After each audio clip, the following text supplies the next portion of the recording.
Guthrie's mother missing, and Arizona officials say if she doesn't get her medication within 24 hours, it could be fatal. Good afternoon, everyone. I'm Kira Phillips.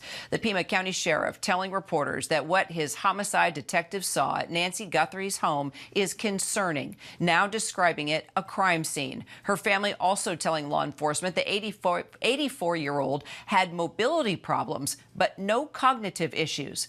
Joining us now, our Melissa Don, also our contributor and former NYPD Chief of Detectives, Robert Boyce. So, Melissa, what's the latest?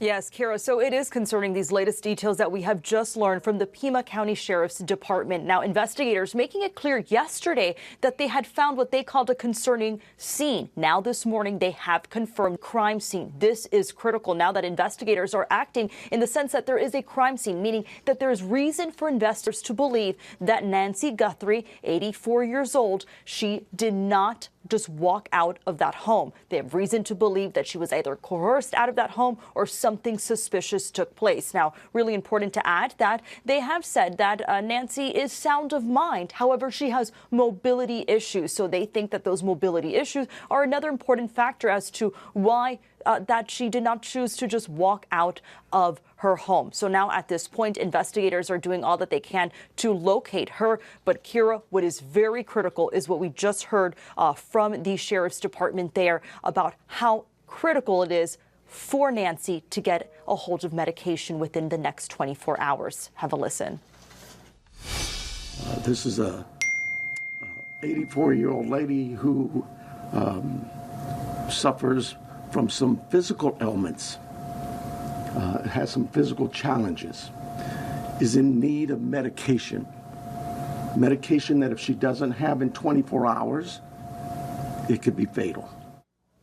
That it could be fatal. Very concerning to hear that. So, of course, investigators right now are searching through surveillance camera videos, asking the community for help, telling people to come forward if they see anything. As we know in so many of these cases, these 24 hours are so critical. And again, we are focusing in on this area, Pima County, that is outside of Tucson area, south of Phoenix. But again, her family also sharing how thankful they are for law enforcement. They immediately contacted them when they realized something had gone wrong. We were told that Nancy hadn't showed up to church, and that's when family members there were told, and then they shortly after contacted law enforcement. Kira? So, Bob, investigators say there were suspicious circumstances on the scene, but they wouldn't reveal any details.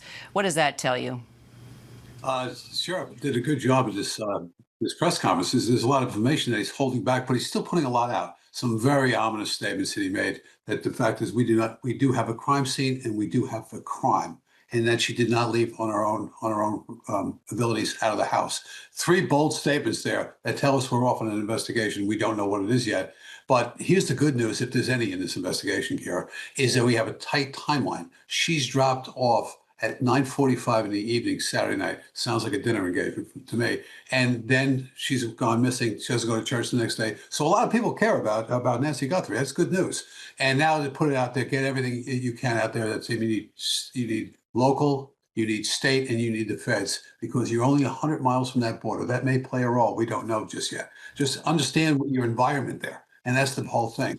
You're in a tight spot. Bring homicide people in and get them to do their digital canvases that they do. Find something starting at that point. What time of Saturday night, probably maybe Sunday morning, did this in fact happen?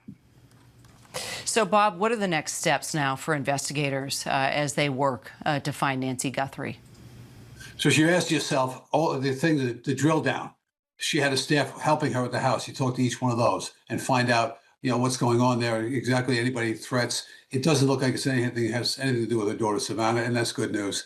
But now you look into her credit cards. First thing investigators do was the credit card use. Was it taken with her from the home to get to an ATM? You could do that as well. And any kind of license plate readers you can find, the billboard cameras, all those things matter. And that's what they're doing right now and were yesterday. All right, Melissa Don, Bob Boyce, we'll stay on this breaking story throughout the day. Thank you.